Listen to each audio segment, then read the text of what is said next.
poppin', everybody? Hello and welcome to Popcorn Culture. My name is Ben Carlin, and I am your host. Here with me today is my brother Jay, who will be in every episode. I'm here, Ben. We are back in office after a lovely trip up north with the wives. I know, and it's nice. I feel like it's cozy. You know, we got a warm day, warm weather after some significant New York City wind burn. We got a nice crackling candle, fresh candle burning. Fresh candle in office, and not just any candle. Yeah, this is our brand new sorting candle, which we invented. Well, yes. It was like, hey, want to know what would be really cool is if we had a candle that when you burned it and the wax melted down, it revealed a color, and that color sorted you into your house, and you didn't know what house you were going to be in. So this is our sorting candle. This is our sorting candle, yes. So like right now, if you're watching, you can see that it's all white, but it's lit. So hopefully by the end, we'll know what house we're in, but when you buy it, it's a complete mystery, and then as you burn it, it will turn either blue or green or red or yellow, and that will tell you where you've been sorted. Boom, bam! It took some trials. It took some trials to get there. I want to say this email chain dates back to at least 2022. Yeah, like it has been like years in the making. They are finally ready. They are on sale now at Carlin Brothers Mercantile. They are so fun. Yes, they're really cool. So be sure to go and check them out and let us know how you were sorted. And we'll see what house this episode of Popcorn Culture has been sorted into hopefully by the end of the episode. I know. Yeah. So right now we're waiting. We're sitting there. We got the hat on our head. Do you have any feelings? I feel like it might be a. I'm going to go Slytherin. I'm going to say it's a Slytherin. You think it's a Slytherin? Okay. I swear on my life I was thinking Slytherin. Okay. We'll see how this goes. We're being sorted. We're being sorted right now. So have big, ambitious thoughts today. Yes. Try to bring as much Slytherin energy as humanly possible. Okay, I will do that. I feel like I started good. I went to the YMCA this morning. Did you really? Yes, I did. I was like, I got to get back in the pool. I got to keep swimming. Yeah. Got to keep making it. Yeah, and how did it feel? It felt better than the first time. I'll say that for sure. I had like more of a goal this time, because last time I was like, just get in there, just like try and swim for like 10 minutes, you know? Sure. Yeah. Just like whatever, get back in there, get used to it. And it's so weird, because I think like since I've been on like any sort of like competitive swim team or done any kind of like swim practices, was like, I don't know, high school junior year, maybe senior year, something like over 18 years since I've really done like lap swimming in any sort of serious fashion. So basically like an actual lifetime ago. Yeah, a literal lifetime ago, which is so weird, but like you get in the water and it's just like it's like this weird thing where like all the mechanics are there. It's like you start going and you're like, oh yeah, okay, like all my muscles remember exactly what to do, but then you like go down and back and I'm like, oh my God, I'm so tired. Yes. It's like because it's a full body motion, you know, swimming freestyle. Swimming is so much harder than I always think it is.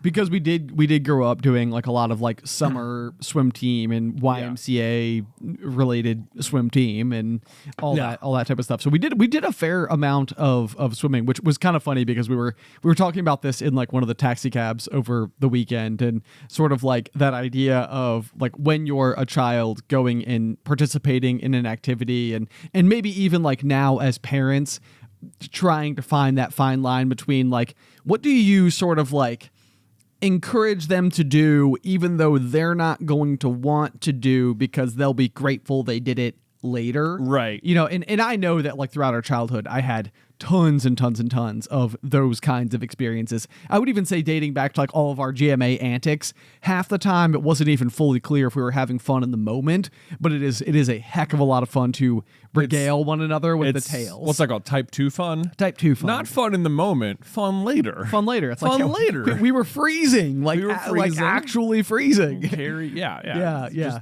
It's fine. Now it's fun to talk about though because we did it then. Yeah, we came out the other side. And I think that swim team is, and I always felt this way about cross country and all the running and everything, but swim team is never something that I have had a high natural affinity for, which also partially makes me think I need to like find it again as an adult, because it's like maybe when I was a kid, it was too much like I am here and I don't want to be here, and I'm not like, and I'm like, I'm rejecting it before I've even given it a chance. So you have like for so a lot of things you had like type 1 suffering that turned into type 2 fun. Yeah. This has gone from type 1 suffering to type 2 regret. Yeah. I mean, it was just like no. For whatever, like when I think about cross country and all the running and all that type of stuff that we did throughout like all of our high school years and all that, like I'm like, that shaped me into who I am as a person. I think it taught me what type of like things I can withstand, how like discomfort is not something that like, you know, needs to immediately be abated. You know, it's like you can get through these things for an outcome that you will ultimately be happier for having endured. Right. Like discomfort is not the reason not to do it. Exactly. Right. Yeah. But when I think back about swimming, I never think about those life lessons. I mean, I think largely it was always just waking up early in the summer and going and being in a cold pool where I kind of felt like I was like 50% drowning for most of every practice. Well, I mean, especially the summer swim teams, like it was different. I mean, the timing of when you're supposed to go to swim practice is the problem, right? Because most of the time, like I remember, like we did summer swim team, but you're right, it meant you had to be there at 8 a.m. in the summer, and swimming laps in an outdoor pool, which therefore is not heated. Right. It's not. I mean, maybe it's heated like a little, but like it's not like, at least when I go to the Y, if I get in the water, I'm like, whew, you know, okay, not too bad. Right. But this was like every morning you had to like brace yourself to get in the water, and then you were shivering until you were like 5 laps in. Yes. And your blood was pumping, and it was so cold, and it was 8 a.m. and it was the summer, and the Tour de France was on, and you were gonna miss it, and you have to watch the replay at 10. Ugh. This is the thing I think about, was that I did swim team, I think all the way up until, let's just say, 8th grade, and then in 8th grade I started the high school cross country team, and we had summer runs the whole summer. And so it's just like half the time I think about like childhood and summer breaks, and as great as they were, it's like I don't think that I was sleeping in on my summer breaks starting in like 2nd grade. Yeah. You know, and it was just like, well, you reach adulthood and you're like, hey, honestly, I wouldn't have been opposed to like a couple of summers there just to sleep in. Yeah, I know what you mean. And then the other time I did swim team was for the high school as well, which was only for 1 season, but we didn't have a pool at our school, so it wasn't like, you know, you just finish your school day and then go to practice like you did for soccer or cross country or track or something. Right. You went home and then came back, went to a separate pool at like 7 o'clock at night. Oh. So, yeah. Oh. At night. And in the winter, mind you. Yeah. So it was like, okay, you got home, and then like maybe you ate dinner before you went, or maybe you didn't, you know, which meant either that you ate lunch at school and then didn't eat again until after practice because you didn't want to swim on a full stomach, or you ate beforehand so you swam on a full stomach. Yeah. You know, and it's freezing outside. So it was like there was never like the times of day were never convenient. Or then like I knew like year-round swimmers who were always like way, way, way better. And their practices would be at like 6 a.m. before school or something. It's just like there's no convenient time to swim. It's like what you need, what would have been best, I think, is if the school had a pool that was indoors and you went to practice right after school. That would have been ideal. Yeah. That would have been the ideal situation. It didn't exist. So anyway, now I'm going before work, and I got to tell you, like, just the like figuring out the routine of like locker room, what do I need to bring, what kind of clothes. I guess I'm showering there, but that's been a whole new, like, I got to get back into the rhythm of like locker rooms. Yes, I know. Yeah, you're right, because there's like a lot of like little etiquette, a lot of like little isms that you sort of need to know because you're in this like very shared kind of private space. Shared private space, exactly. Yeah. It's like locker rooms in that way are very like unusual. Yeah, a little bit. So that's fun though. So like, did you feel? I mean, so today was the 2nd day swimming. Today was just my 2nd day in the pool, and I had more of a goal. I was like, okay, all right, I'm just gonna go down and back 10 times. Just that's my goal. Okay. Like, you know, if I, you know, mostly just like stopping between each one to take like a little like breather or whatever, but just like do that, which would have been further than I went the first time. So I got through it, and I was really like, they had, you know, one of those just deadly clocks that never stops moving. That I swear the swim clocks move faster than other clocks. If you don't know what I'm talking about, every lap pool in the entire world has, I think, the same either big yellow or big white clock that just has a big red hand moving around at what feels like, when you're swimming, the speed of light. Yeah. Because the way most swimming workouts work, they'll be like, all right, you know, it'll be like, you know, do 4 times 50, and then afterward it'll say like go on 60, meaning like when the red needle gets to the 60 at the top, that's when you're supposed to go again. So your rest is then dictated by how long it took you to finish the lap.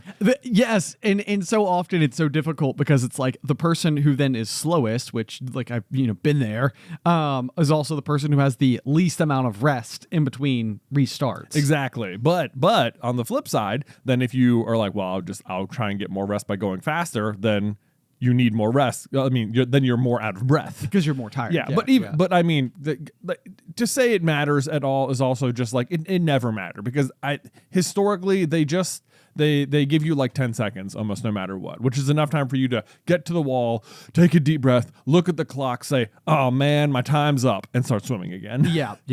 Which is how it's always been. So I was like, I'm just going to, whatever I finish, I'm going to give myself 30 seconds, which was helpful because I could see myself being like, I'll just sit here for a while until I feel good again. And it was like, no, just go while you're still breathing hard. Like, as an adult who's self-enforcing it, it feels way better than being like a kid who's like, I have to like listen to this stupid clock.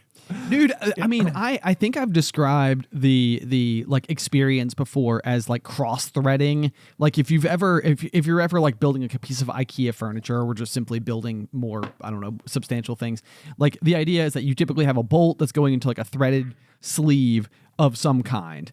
And if you don't get it lined up just proper, and you start to have like the threads like really dig into one another, then you're effectively like ruining both the bolt and the threaded piece that it's going inside of, and you might be able to force it the whole way in, but once it's forced the whole way in, it's definitely not going to come back out smoothly, and chances are it's going to get 3/4 of the way, and then it will not go any further, and like the head will just snap off or something.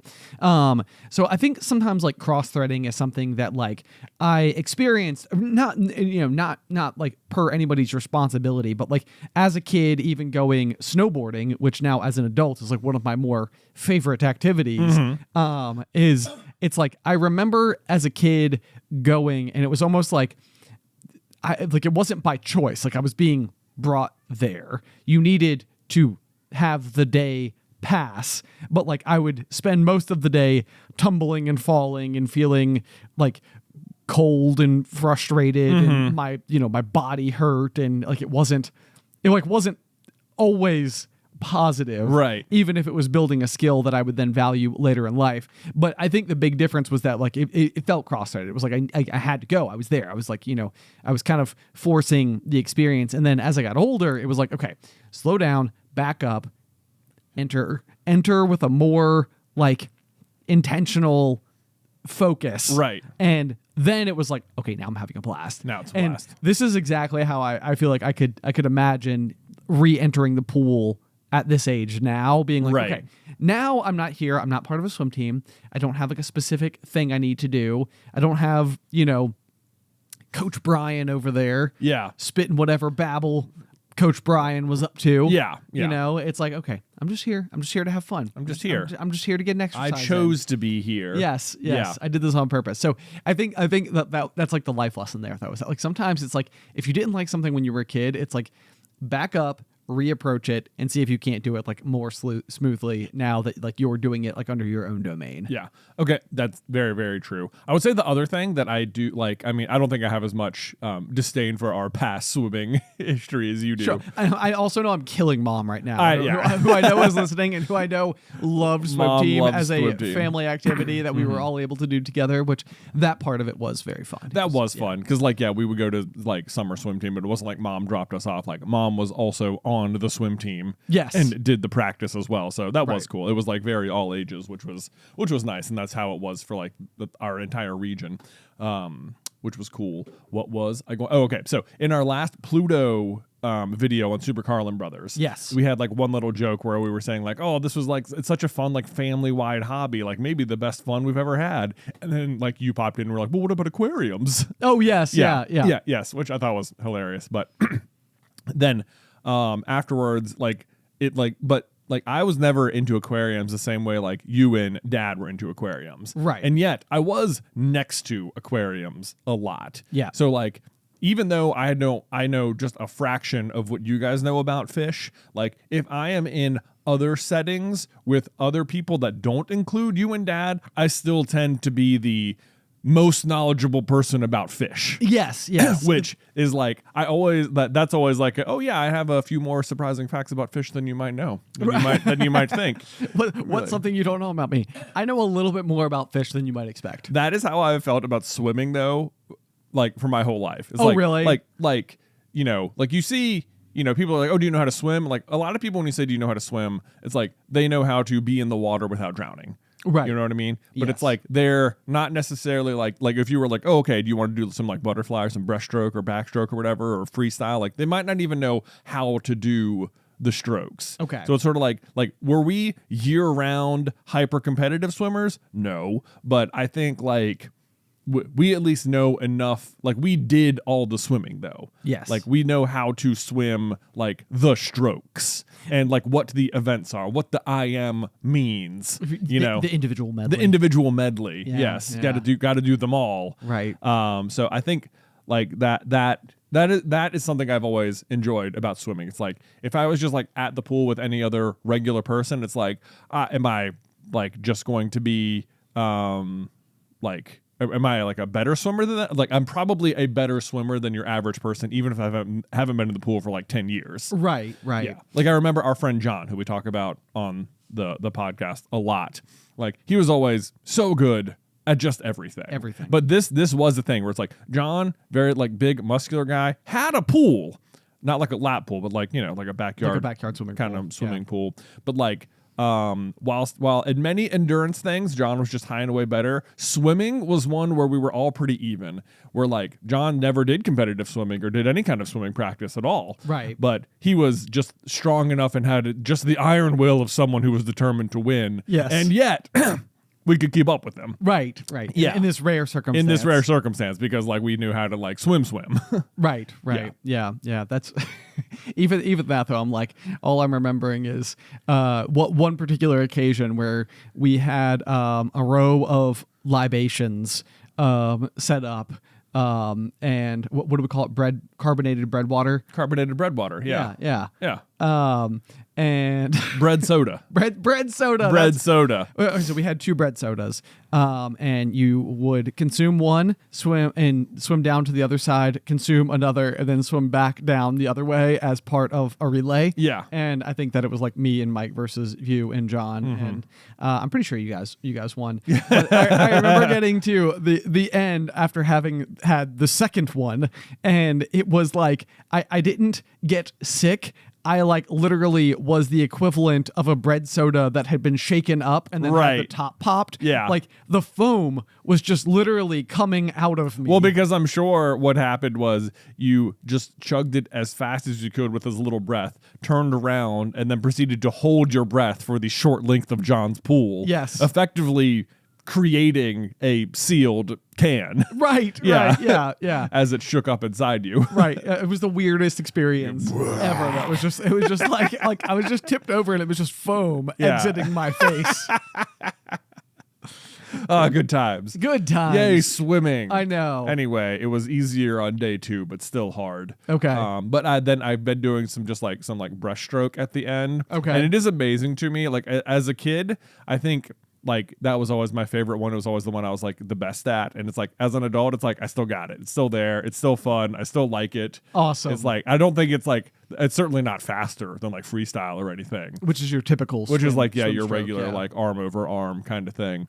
But it is funny how like you're doing it and like all the mechanics just come back. It took me like a few links to be like, remember to like breathe out underwater. Okay. Because like what you're supposed to do is go 1, 2, 3, and then like whatever arm you're reaching forward, your neck turns to the other side so you can breathe out. Or so you can take a breath in on that side, and then you go 1, 2, 3, and then you go to the other side. And that's like how it goes. But then you're supposed to breathe out underwater because otherwise, when you come up, you're going to have to go and breathe out, then in, and that's not efficient. Yes. Even as you're describing that, I'm like, as many laps as I've swam in my life, I'm like, I don't know if I ever quite got that right. Because I always felt like I was like, I felt like I was always chastised for the amount of time I was like pulling my head up out of the water, or I would often need to like almost like stop doing the head tilts altogether and like just pull my whole head out of the water to like breathe. Yeah. And then, I just couldn't figure it out. Breathing's hard. I mean, that's the thing. That's Breathing the thing. hard. It's like, not only is it a full body exercise, but you are not giving yourself the full amount of oxygen because you're holding your breath because of the water. Because of the water. Yeah. And as much as I love water, that's the other thing too. Like I know. I love being around water, and I love the idea of even like getting good at like not free diving like to extraordinary depths, but like almost like where you would like snorkel at like maybe 20 to 30 feet depth and just being able to like swim down to the bottom and sort of like do like a scuba diving sort of experience, but then eventually kicking off and, seeing if you can't spend like 2 minutes down there or something. Right. Like, oh boy. Like that sounds like so much fun to me, but yeah. So I don't know. Maybe I'll join you at some point. Okay. Well, Go swim some laps. by all means. Yeah. We'll go swim some laps. Yeah. It'll be great. Super fun. Yeah. Yeah. Transition. Popcorn Culture is sponsored by Turtle Beach. Remember the feeling of booting up your favorite game for the first time, like the late night sessions, the epic wins, the sound of the lobby filling up with friends? Like, gaming wasn't just something you did. It was a whole experience, and the right headset made all the difference. Like, honestly, I remember Ben and I at LAN parties where we were all in different areas of the basement because, plugs, and having the headset was like the thing. Turtle Beach is bringing that feeling back with the Gen 3 Stealth 700 headset. It's like stepping into the golden age of gaming all over again. Only this time, the audio is richer, the surround sound is more immersive, and the battery lasts an insane 80 hours. Like, no more crackly mics, no more missed call-outs, just pure, uninterrupted gaming exactly the way you remember it, but better. Y'all, Ben and I both upgraded to these setups, and the difference was instantly incredible. They're comfortable, the audio quality is amazing, and let's face it, they look cool. I mean, you could tell. If you're watching on YouTube, you could tell. But plus, that 80-hour battery life, like, yes, please. There was nothing worse back in the day than being right mid-battle, letting a friend know that you've got the flag, and then your headset goes down, totally blank. No one's got my 6. Ugh. Ben. But don't let it happen to you. Head to turtlebeach.com and use popcorn for 10% off your entire order. That's 10% off your order at turtlebeach.com with promo code popcorn. After you purchase, they'll ask you where you heard about them. Please support our show and tell them we sent you. Get the ultimate immersive gaming experience with Turtle Beach today. All right, so we have taken flight away from swimming and landed in New York City. New York. We made it. Yeah, we made it. We made it. Yeah. Well, so this past weekend, we took a trip that we had gifted to the wives and our mom for Christmas, and we were going to see Wicked on Broadway, which was so. I mean, it was so exciting because it felt like we saw Wicked Part 1 in theaters back in November, and I think to both me and your own individual surprise, like, just absolutely loved it. Like, I mean, in a way that, like, my anticipation for it was effectively zero. Mm-hmm. Like, I mean, I was not I didn't know what to expect. I remember seeing like the first preview maybe during the Super Bowl. Yeah. And kind of thinking like, I don't know if this is gonna be good. Mm-hmm. Like and I don't even think like we really talked about it all that much as like the year went on. But the really weird thing about Wicked, as I'm sure anybody listening to the pop knows already, but is that the film is the first half up to what at the Broadway show would be the intermission. Yes. And then the second piece of it is set to come out this November, and we will finally get the conclusion to it. Yes. The really odd thing is that we, as people who like to make fan theories, were immediately spinning tires, being like, okay, what about this? What about that? Yeah, what about what's this? going to happen? Exactly. Yeah. And oddly, we could have just found out. Like, we could Google the answers. The answers, right. They're just out there for the taking. Anybody who watched the video was either probably on the edge of their seat, like, wow, like, didn't think of that, or possibly totally agree, did think of that, or I've seen the whole thing and oh my gosh, I'm ripping my hair out. Right.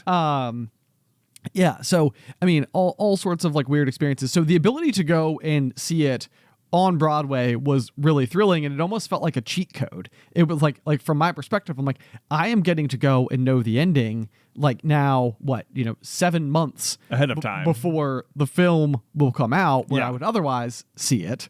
And now I just get to go and see it even in a more authentic way. I know. And it's like, I don't even like it has not made me any less excited to see part 2, the movie. Oh, I know. Yes. Either because now that I've seen part 1, it was like you're watching the first half of the Broadway show and it's just like, oh man, they added a lot to the movie. They did. Like they fleshed out a bunch of scenes and like made things a little more like it's like different enough. And then it was like Act 2 felt like, it felt like very like fast paced, like, which I think happens in a lot of Broadway shows. Like the second act is shorter. But now I'm like, no, we got a whole movie for this. They're definitely going to like flesh out more of the stuff. And like, if they're trying to keep it consistent with the Wizard of Oz movie, which I think it seemed like that's what they were trying to do, because they showed like Dorothy and the Scarecrow and the Tin Man on the Yellow Brick Road at the beginning of the movie. So it's sort of like we're trying to connect it specifically to that movie. It feels like there were some things in part 2 that they'll have to like, I think it'd be very easy to do, but just sort of like curtail to like make sure it fits more perfectly. Because there were some things you'd be like, well, when's this supposed to be happening? Like, yeah, absolutely. But I mean, I would say though that like, as we had this action-packed weekend, I'm sure we'll talk about all the various activities and things that we got into. But like as the weekend kept going on, like I felt like Alice and me would just be like sitting down having a coffee or whatever, and she'd be like, so what's been like your favorite part so far? And I mean, the thing I kept coming back to was just like the end of the Wicked movie, the end of Act 1, like where Elphaba is just having her moment, like flying, like just that, if nothing else, is, I mean, and all of it's amazing, but just that, I was like, this is so next level. Dude, this is so good. It was like, I mean, it was so magical. It's one of those where you're just like, I don't know how they're doing it, but they're doing it. And I love that I'm seeing it. And then having seen the movie, like remembering the scene in the movie and then like seeing where it came from and how they changed it and how they were like paying homage to that, like the way they do it on stage. Yes. It was just like, oh my gosh, all of it's so cool. Like I love it's making me like the movie more. This moment is insane. Like it is so cool. Yes. Like I loved just every second of it. And it's like when you said like your bar was super low going in to see Wicked, like I expected to I think I had like when I saw the trailer and stuff, like I thought it looked really good.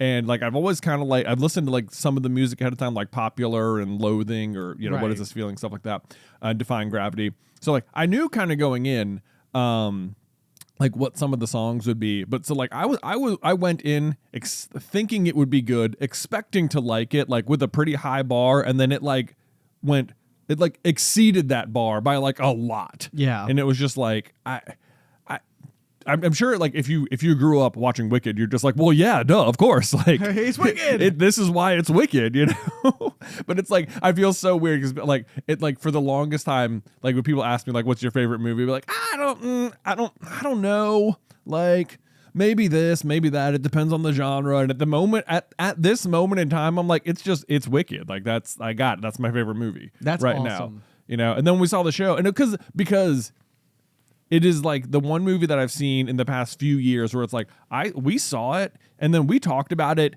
every day for 3 months. Yeah. Like literally every day it would come up, or we would listen to the music, or just conversations with everyone. And then like we saw the show, and it's like it's same thing. It just stuck with you. I woke up thinking about it. You know, it was like and I've never been huge on the Wizard of Oz, Nope. or anything like that. But Nope. it's like this is what I liked about. I don't want I don't really think this is spoilers, but if you really, really just want to go in completely cold, maybe skip ahead a little bit here. So ready? I'll give you like a few seconds. All right, we're there. All right. So like what I think is really interesting about Wicked is that it turns the Wizard of Oz into like just like a side quest. It's like the real story is Wicked. And what you're seeing in the Wizard, it'd be like if they made Rogue One first, Okay. If like they only made Rogue One and then Rogue One was there by itself for like 50 years, and everyone was like, Star Wars is so good. Right. And then they came out and they were like, here's A New Hope and The Empire Strikes Back and The Return of the Jedi. And you'd be like, oh. Or maybe they even did like all the prequels and you'd be like, wow, Rogue One was really just sort of like they kind of reference it for like one sentence. Right. It's like people are like, oh my God, I love Star Wars. It's the story about like where there's like this huge galactic empire and you have to steal the plans in order to like take them down. And like, so like you get to see the team go in and like they steal the plans. Like the Empire's going to lose. Like they won. Right. They got them. They got them. And then it would be like, oh, okay. After they got the plans, there was a lot. There was a lot more. And you know what? There was a lot that led to that too. Yeah. It wasn't just Rogue One. You're right. That's a really good description. Yeah. So that's like the fascinating thing. I think it's rare for a prequel to like be like, nah, we're the real story. I know. Well, and I feel like what must be, because the Wizard of Oz, it is so iconic in so many ways, and it will always have like that magnificent place, in sort of the entertainment Hall of Fame. Absolutely. Yeah. Like it is iconic, but you're right. I mean, it's almost like our ability to like sort of tell stories and add more complex layers, and even just like injecting like all of the theatrical elements, and I don't know, like there's so much more left to give to that world. Yeah. And I think that's largely, like a lot of what we got to see. And I mean, you could even make that same argument with Star Wars again, where it's like, even if you go back to the original saga, like the choreography with like lightsabers was pretty like simple. Pretty tame. Yeah, pretty tame. Like, I mean, like a lot of what you're seeing and like it got better even, through episodes 4, 5, and 6. But the first battle between Obi-Wan and Darth Vader, I mean, you effectively have two kids in the living room using like the leftover tube from wrapping paper, right? Just whacking it back and forth, right? Like they're not really doing a whole lot more than just like it's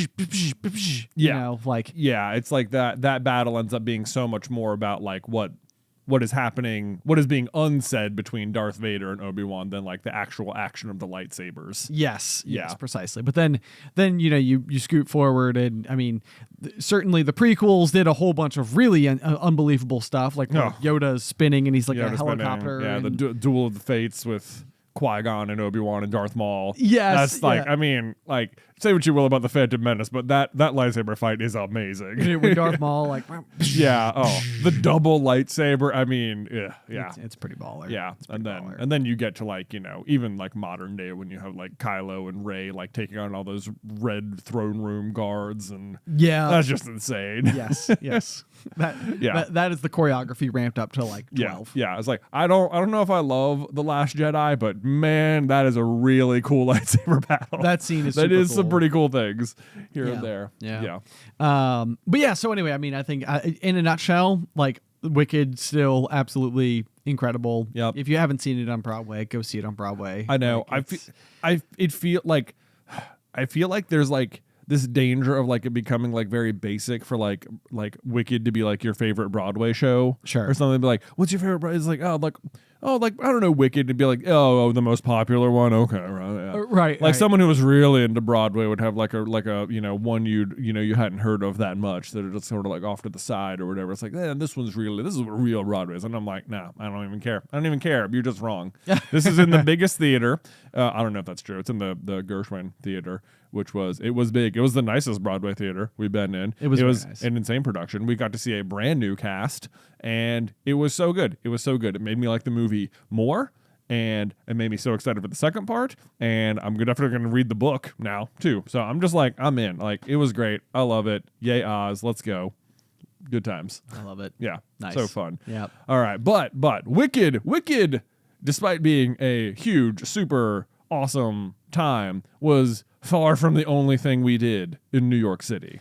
Holy cow. Yeah. I mean, action-packed weekend. Action-packed. To say the least. I mean, it was, by the time I think Sunday late afternoon rolled around, there was this moment, and it happened every day. Like, because we flew up early on Friday, we had all day there on Friday, and then all day there on Saturday, saw the show that night, and then we're going through Sunday. We've had another action-packed day doing all of our stuff, and like I got to a point where I finally got back to the room after being like at museums and doing stuff, and I like laid down. And the experience of like laying on the bed was that of like not having like eaten food for like 2 days, then being served like a steak. Yeah. And it's like the best tasting food you've ever had in your life. It was like, I was so physically like exhausted that I was like, I have never been more comfortable in a bed in my life. Ever. Like just to like, and it was just because we did so many things. Yes. Where do you want to start? Oh man, well I guess let's just start out on Friday morning. From the beginning. From the beginning. A very good place to start, as it were. Yeah. Yes. So let's see. We set off from Roanoke. There is a direct flight from Roanoke to New York City, and it's really only like an hour change maybe. Yep. Not super long, which is fantastic, because it meant our flight left at like 7 or something. Yeah, something like that. 7. Yeah. Like, I mean, we were there by like 8. We were there very early in the day, to the point where it was like, even when we were leaving the house, it was like, well, should we eat? Because I think me and Beth set our alarms for like 4:30 or something, just to really get ready and stuff and prep the house for her parents to come watch the kiddos and stuff like that. But I think we each had like 3 like Ritz cracker sandwiches or something. Okay. And it was like, no, we're gonna wait, because then when we got there and we were going to go to Liberty Bagels, but what's wild to me is that we got there and it was just like still breakfast time. It was still breakfast, yeah. So we woke up in Roanoke, Virginia, and then had breakfast in New York City. In New York City, in Times Square. Yeah. It was, which was just that was already so cool. Yes. So we flew into the city. We checked in the hotel, and then we had like a 20-minute walk or so probably to the bagel place. Yep. And there was talk. People were like, there's probably a closer bagel place. And we were like, no. No. I know. We're going to this bagel place. Like, this is one of those moments, though, where it's like, I was like, we're dragging our people so far in the name of like, we know a place that we want to go to specifically. Yeah. And it's like, we're walking past bagel place after bagel place. And it's like, they're like, well, we can go in there. It's like, yeah, but trust me. And then, I mean, it was tough too. Cause then you like leave the main drag and you're like going like 2 blocks, like away from like all the lights and glamour and attention and everything. Yeah. You're walking under like the scaffolding of New York City. And that's where like the spot we wanted to go to was, and like, I was almost jazzed about this, but we walked up and there was like a line like halfway down the block going out the door. And I'm like, see, people told know. You. They know about Liberty Bagels, which I guess like Liberty Bagels is famous, and they've got a bunch of signs on the wall that say like, TripAdvisor's best Midtown restaurant 2023 or whatever, all those little accolades and stuff. But I guess they're like famous probably on social media for the rainbow bagels. Yeah, which I got. Yeah, you got the rainbow bagel. Yes, which are I mean, they're so cool looking, and it's like such a fun gimmick, but like, oh my gosh, are the rest of the bagels just also amazing? Yeah. Too. And we went there when we were on tour with Through the Griffin Door last September. No, last June. Last June. Yes, that was the first tour. Yeah. Wow. Wow. Time flies when you're having fun. I know. Well, unbelievably, we made it back to Liberty Bagels in less than a year. Yes. And got some more amazing food, and everyone in the family got some, and it was like it was agreed that it was the correct call to go to Liberty to make the walk down there. So that was a fantastic start. I love just the novelty of having woken up in my own bed and eating breakfast in New York City, though. I was like, what is this? Everything is working How did this so work well. out? This is so great. This is so great. So from there, though, we did we had some time to kill. We did just a little bit of shopping around the city. Of course, we had to go to the Disney store. You know, the big Times Square one. Naturally. Not that many Disney stores left. Had to check out for the Pluto pins. I was gonna say, did you find any Pluto pins? I did find there was one. I got it. Nice. Yep, spring. It was kind of fun because like the day before I had been on Instagram, and I guess they just released like here's all the pins that Disney's gonna make in the spring or whatever, and like that was on there. So it was like, oh, I saw it yesterday. Boom, got it. Boom, got it. Yeah. Boom, got it. There Yay, we go. that was fun. So we got that, and just fun checking out the big Disney store. Then I feel like we just sort of like walked around for a little bit. Our hotel was really near like Rockefeller Plaza. Yep. So we checked out a bunch of the shops over there. Walked through FAO Schwartz. This was fun though. We went back to the hotel at one point for, I guess, like Dad wanting to lay down because he was tired. Whatever. Come on. And we were like, all right, well, we're gonna go shopping. So we went for first. We needed like a coffee recharge, and there happened to be like a cool little like French coffee place right across from the hotel. So we walk in there, but as we walk in, we notice there's this sort of like crowd of like, I guess, like paparazzi outside of one of the hotels. Yes. And yeah, we're like, who? Like, I wonder who they're like trying to see or who they're gonna see.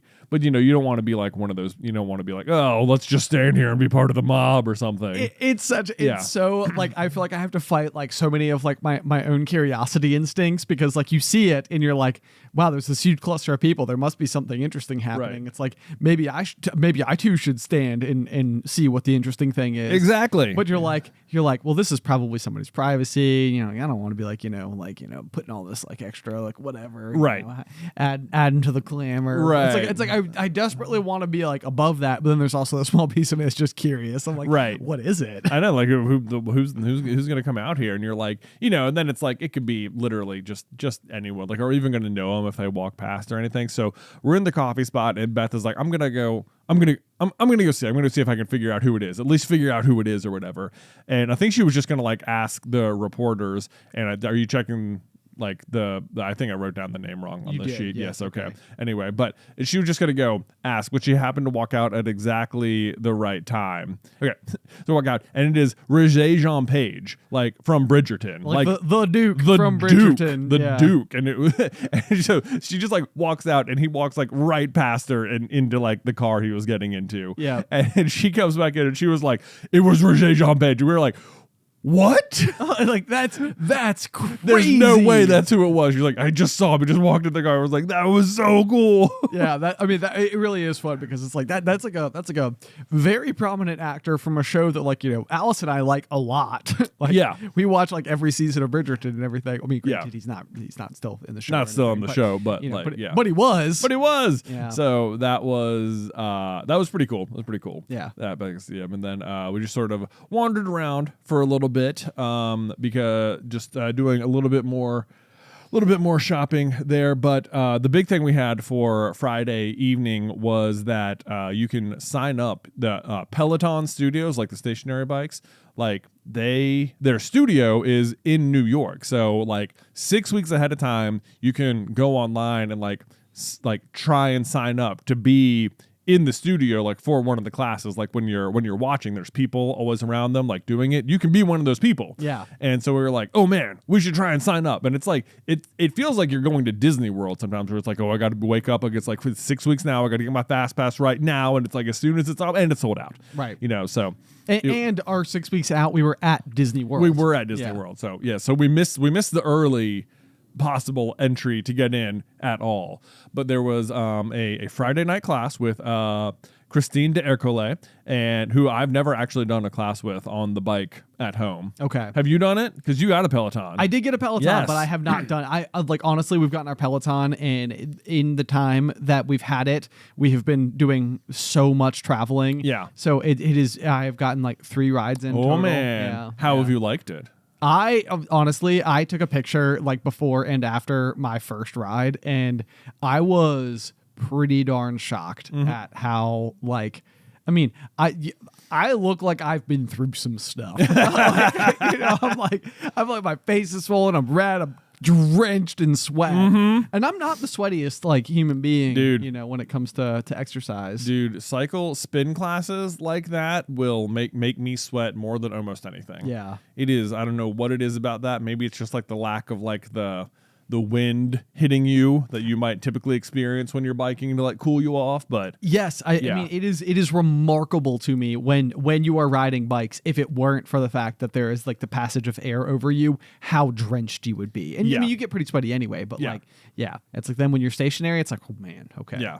But so, like, was it a good experience, or were you like, oh man, I don't know about this? No, I really liked it. I mean, I am like dying. Like, honestly, this has been like the crazy thing. Even like talking about the pop, I'm like, I feel like so many of our pop conversations lately have revolved around like tour and Disney and like all the various like things that we've been doing. Yeah, we've been traveling a lot. We've been yes, and so like I am really, really, really excited because we are about to enter a like lull stage where, as far as I know, we have like no plans for like March, April, May, I think most of June at the moment. Like I'm just I'm like, okay, things are like, I have the opportunity to like settle in, to calm down. Like my exercise routine, my sleep, like everything about my life lately has just been like one wacky roller coaster. And so I am just like, okay, time to just do my thing. No, I know. Like even like last week we had like last week and this week we have like 4-day weeks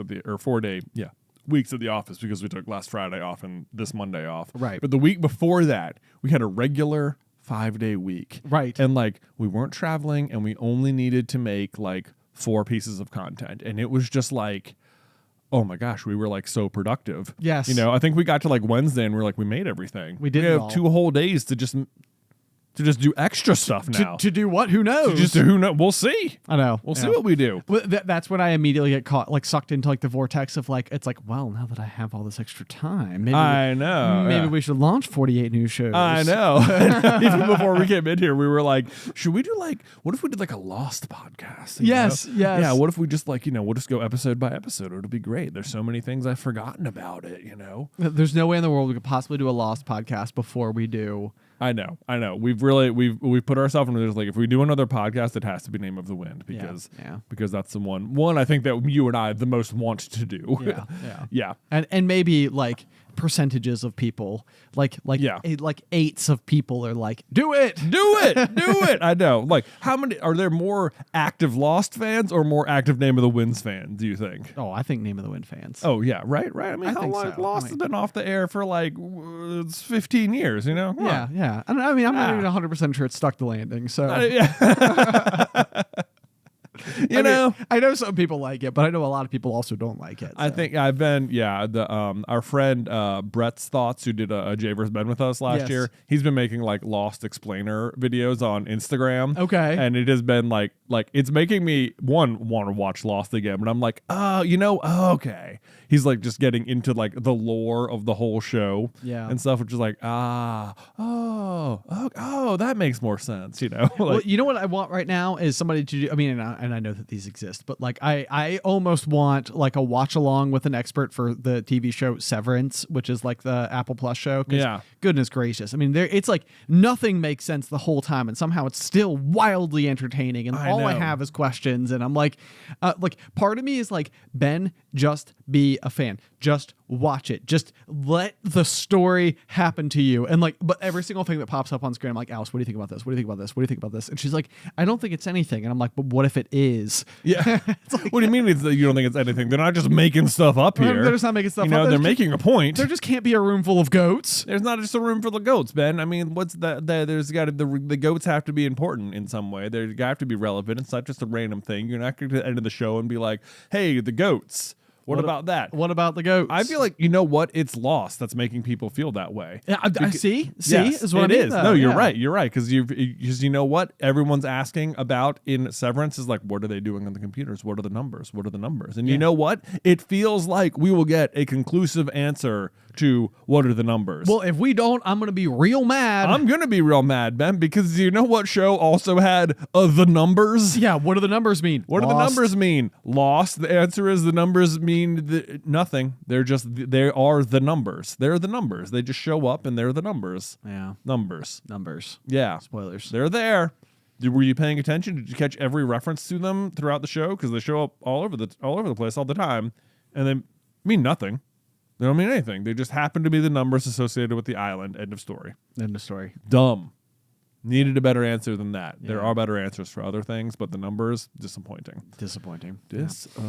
So anyway, I don't know how we got here, but we did. Severance, New York City. Getting back on Peloton, that's how we started here. Yeah. We got to Peloton. So we went to the studio to go to our class with Christine, which that was a pretty cool experience too. Like we got to get, you get to go use the locker room, and it's like very nice and like laid out, and they've got like a merchandise shop up top to look around in. And we get in the class, and what was really cool about the class versus just doing it on the bike at home is that, like, obviously, like, that group mentality kind of gets, like, your adrenaline pumping a little bit more. But, like, oftentimes when I'm doing it at home, if I'm doing, like, a 20 or 30-minute ride or something, there's always, you can always see the clock, like, you can move the clock, but it's, like, I'm at least for me, a lot of times I'm just, like, I'll, like, look at it and I'll be like, oh, my God, it's only been 7 minutes. I have so much more to go. I have this experience so far. Yeah. And then, like, but in the class, it was just like, it felt like we started and then we were done. It was just like 30 minutes up, down, done, Okay. Yeah, that was like, it felt like so energized when you're in there. I will say this, and I've long suspected people of doing this anyway, but you have to sign up like well in advance and then like pay to like, do the class in the studio or whatever. And one of the things about Peloton is like as you're going, there's like a leaderboard that will show like your like who's done like the most output or whatever in the class, and that's affected by your cadence, which is how fast you're pedaling, mixed with your resistance, which is how hard it is to pedal. Right.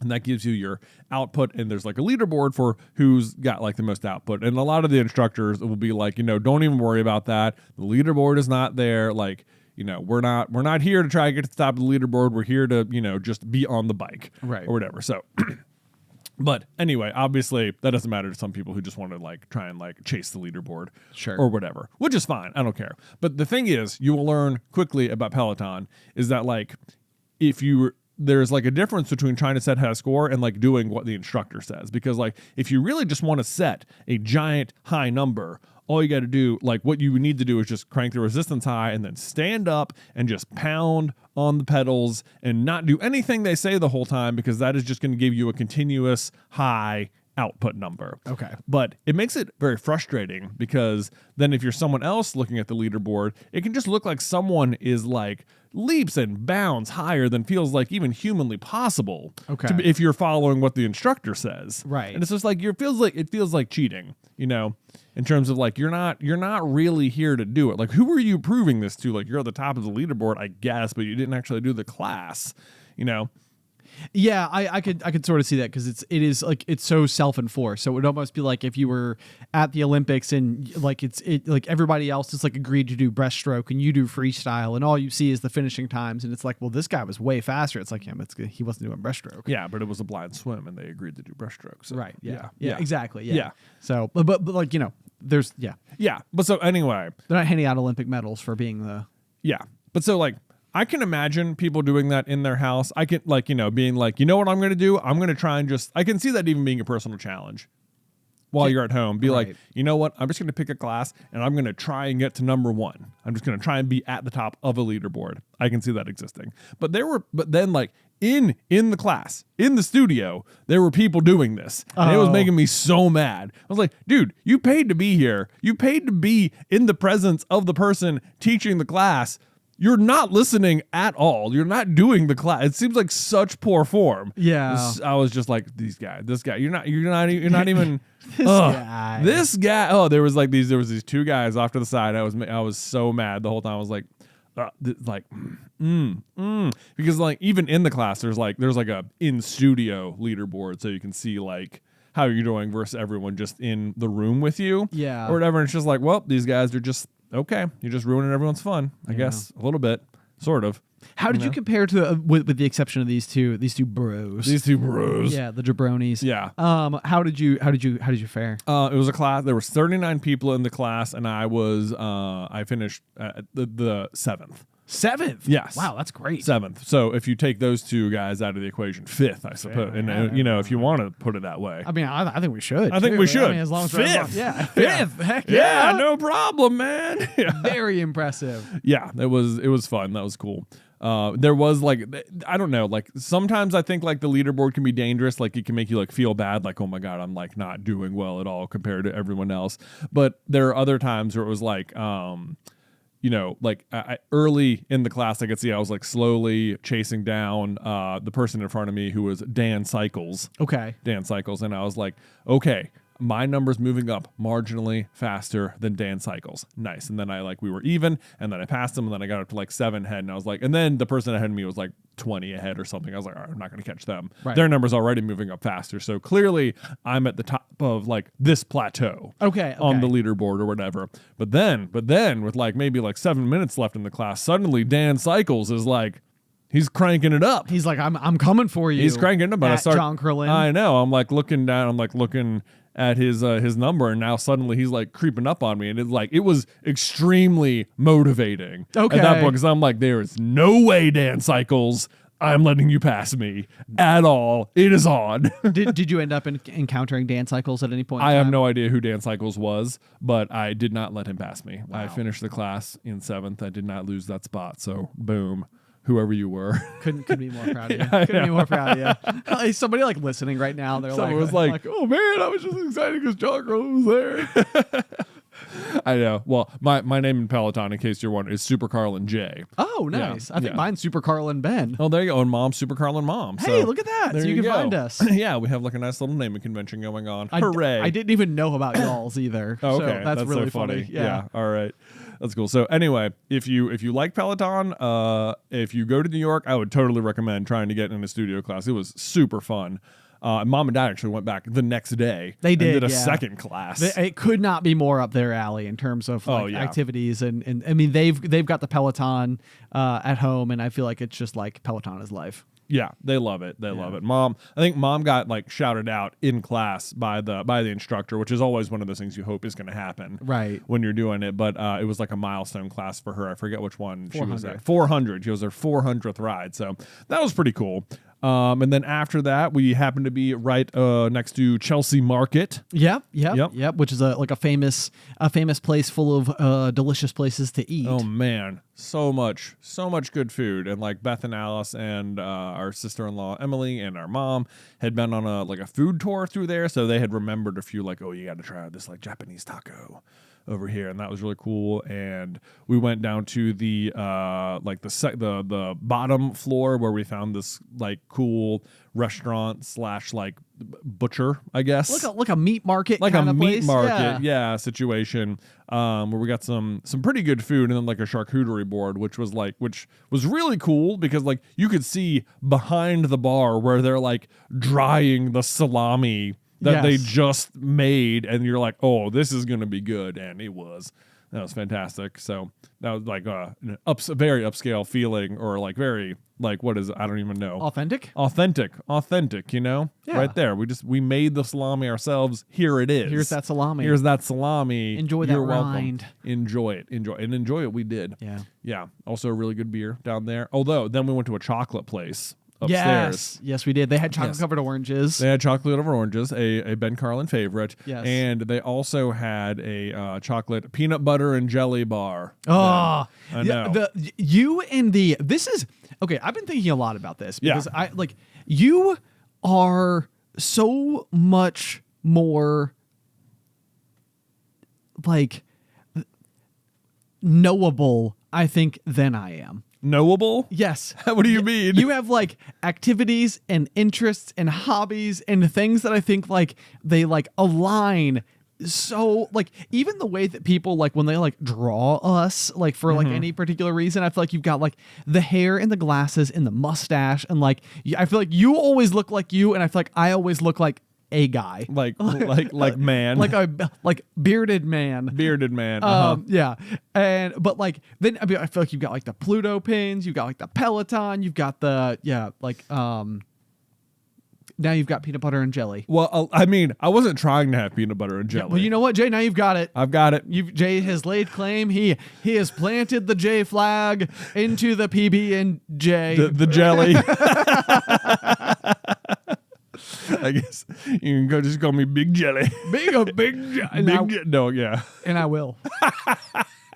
So Jelly, tell them the rest of the story. Okay. Well, here's what I think is actually happening. Is I think that peanut butter and jelly is just like kind of hot right now. You think PB&J? I think PB&J is hot right now. It's in like comedy. It's in like comedy, which is a joke only the people at this office will get.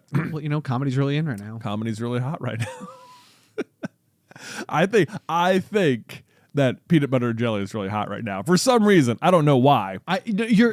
There's no mistake about it. Like, it is strange to me. Like, because this is going to go back to our tour where you found like a peanut butter and jelly shooter you wanted to get at a bar, and they were all out of like whatever materials, and then they were like, but we have a PB&J beer, and then we had that beer, which turned out to be totally amazing. And then since then, I do think that you keep encountering more and more and more peanut butter and jelly occasions. Yes. So we were at this chocolate place, and they just had like a chocolate covered peanut butter jelly bar or whatever, and I was like, okay, cool. I'll get the peanut butter and jelly one. May as well. We're just trying random stuff. The beer was good. Maybe the bar will be good. I would say the bar really only subpar. Oh no, okay. Yeah, not as good. But then later on in the weekend, we were after Wicked, this was on Sunday, we bought tickets to go to Friends, the musical parody, like Friends, like the sitcom. Yeah. Yeah. And we're at another jellyism. There was another jellyism. Yeah. As it were, where they had like a bar and they had like themed drinks to the show, and one of it was called Joey's PB&J, and I was like, what? They have a peanut butter jelly drink here? Gotta get it, obviously. Now it's on brand. Then I was like, what on earth is when in Friends is Joey all about peanut butter and jelly? Like, he's into jam a lot. That's a thing. That's okay. Yeah, and I was like I've seen Friends a million times, and I do not know what joke they're making with this. But then I turned the placard around and I realized, because the place we were at not only does Friends, the musical parody, they also do Singfeld, which is Seinfeld, the musical parody, and The Office, the musical. Okay, so they're big on converting sitcoms into. That's the shtick of this production company. So when you turn the placard around, clearly what they actually made was the PB&J, the Pam Beesly and Jim drink.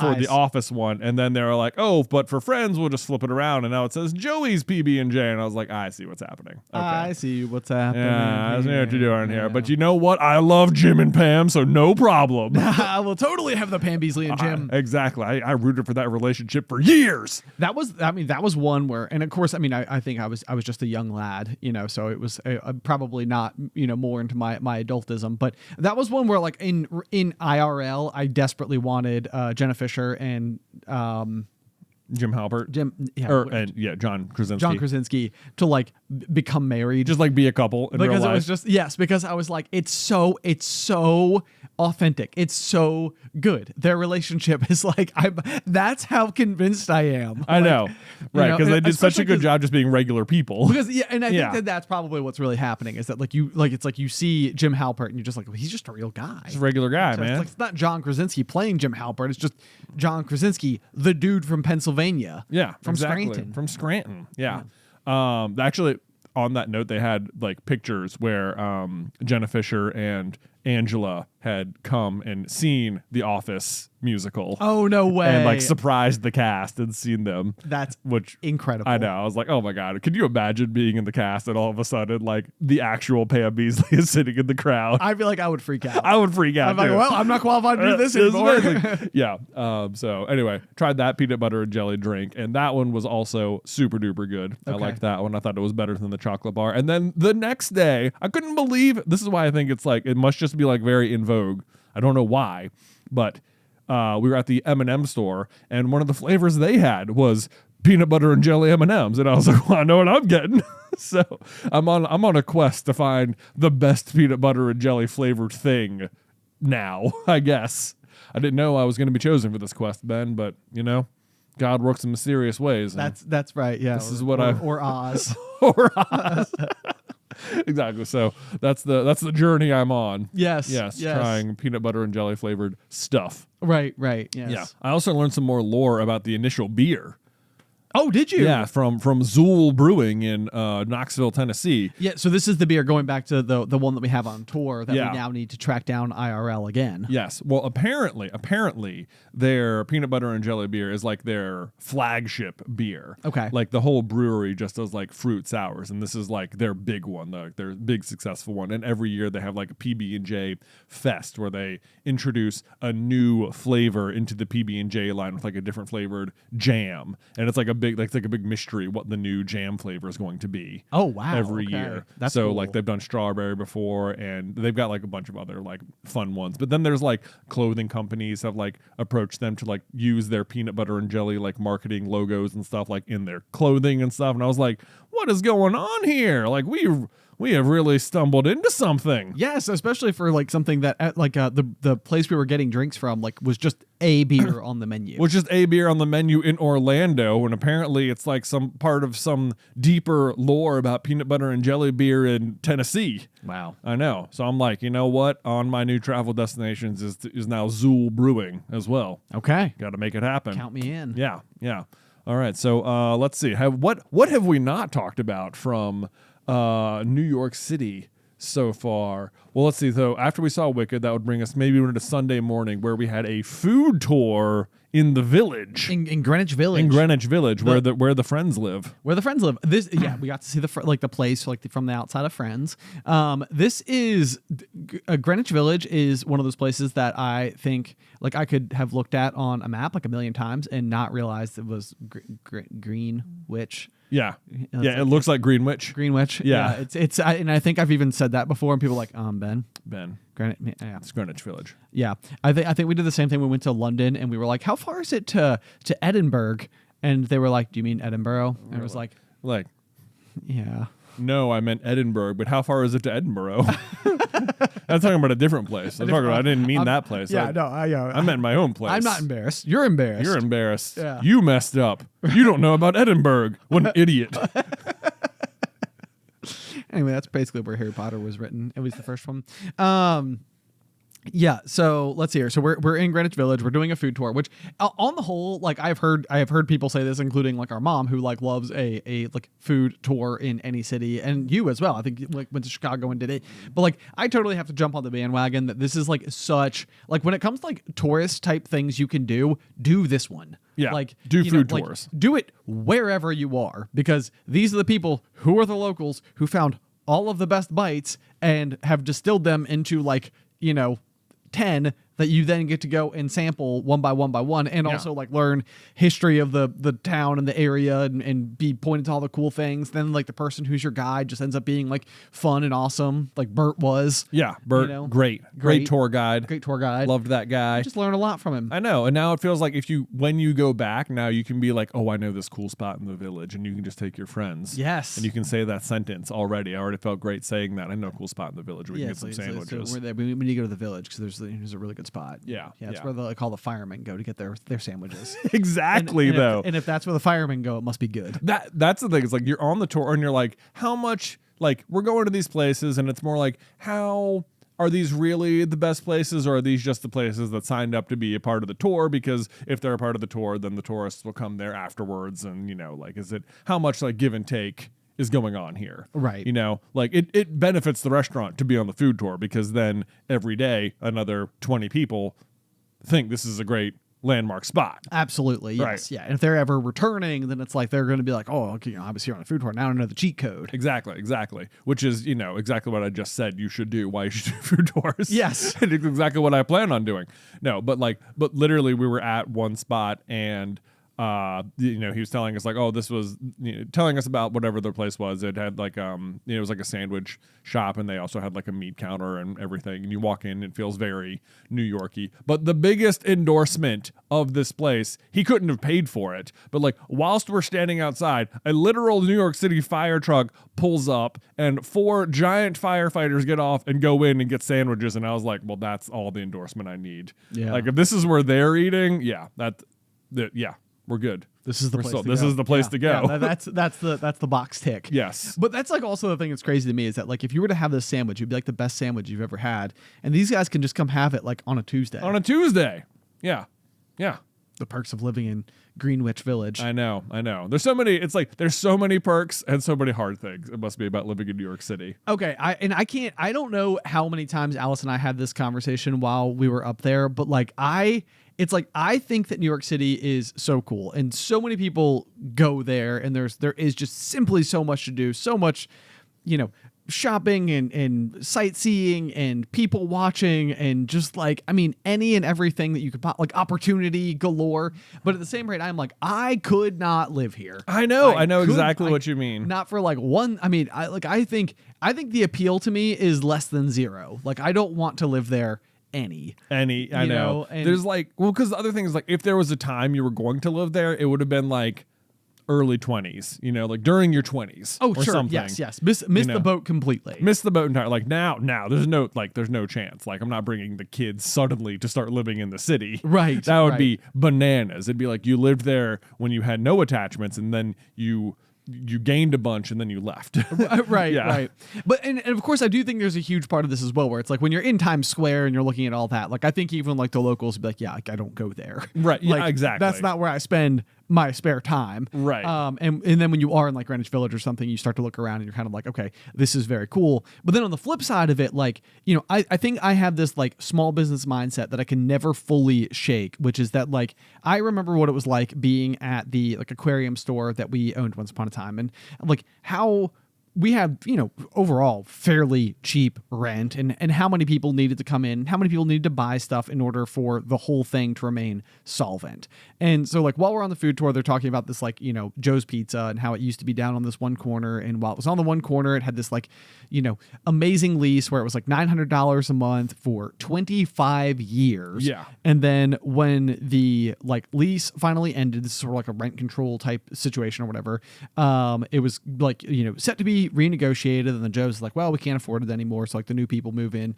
And it's like when you go from like the $900 a month, it was like the tour guide is like, what do you guys think like the new rent was after like they left? Like what would have been enough to like force them out? It's sort of like, I think somebody lobbed out like, 6,000, and it's sort of like, man, 6,000, that'd be like way up from 900. And yeah. he's like more, and I'm like, okay, but it can't be like much more. So like in my head, I'm like 10,000. Like, I could maybe see it. See that. It was $23,000. Yeah. A month. And I was just like, what? Like, what? And I mean, and I know that these like, it's the economies of scale that you're dealing with being in New York City, and like everything is more expensive, and therefore maybe like, the pay rates reflect that, hopefully, in some. How much pizza you got to sell per month to get to $23,000 just to pay the rent? That's exactly, yeah, like where my head's at. It's like, if even in New York City, where it's like that door could be turning all day every day, you could have a line out the door all day every day, but it's almost like you might be required to have a line out the door all day every day. Yeah, that is so much. It's so much. I mean, I know. I'm trying to think. Even if you sold like. I don't know. I don't have my calculator. Yeah, like even if you're selling like $7 a slice. Okay, let's see. Or something. We'll do some quick calculator math.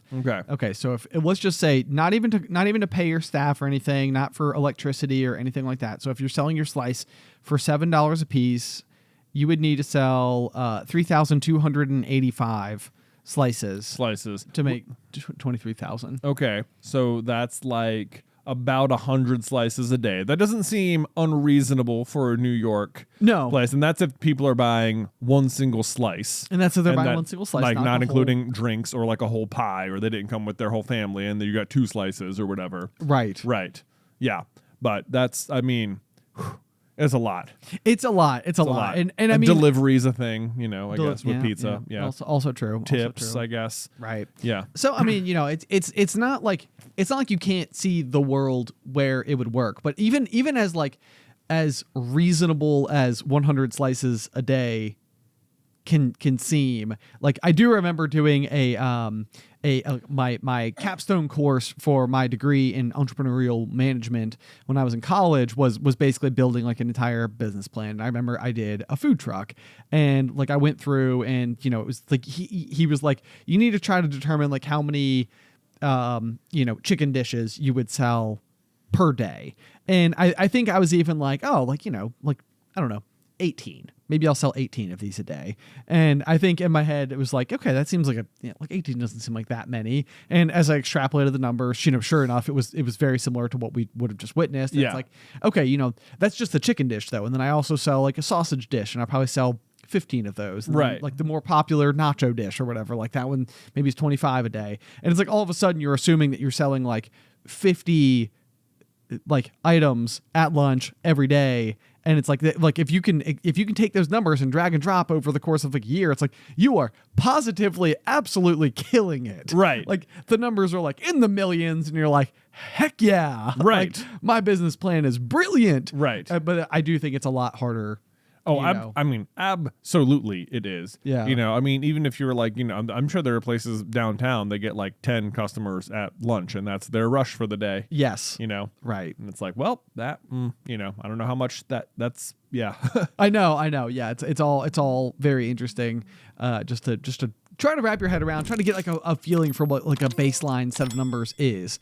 But either way, I mean, the real point is that for any business anywhere in the world, $23,000 a month for your rent that's going to be a stout rent. That is going to be a stout rent. And that's just for like a pizza shop in the corner at Greenwich Village, not even like the high traffic areas of New York City. Exactly. Yeah. Yes. Yeah. Because I think that there's a Joe's Pizza also in Times Square. Yeah, we ate there. We did twice. Yeah, it was good. It is very good. Yes. Great pizza. Would recommend. It's where Tobey Maguire works in Spider-Man 2. We learned that. We did learn that. Yeah. So if you want to basically see us, cameo in Spider-Man from like 20 years ago. Yeah. We were there 20 years after. There you go. Just imagine that. Like, the guys were there. I got to see them. We're like world famous now because we've eaten at this place. No big deal. Good times. Yeah. Good times. Yes. Anyway, well, I'm sure we'll continue to sprinkle in more New York City antics over the weeks to come. I'm sure we shall. Thank you guys so much, as always, for listening to this week's episode of The Pop. As always, if you'd like to support the show, you can do so at patreon.com/popcornculture. Or if you want to send me an email with any feedback you have for the show at all, you can do that at popcornculturepod@gmail.com. Otherwise, until next time, pop, pop.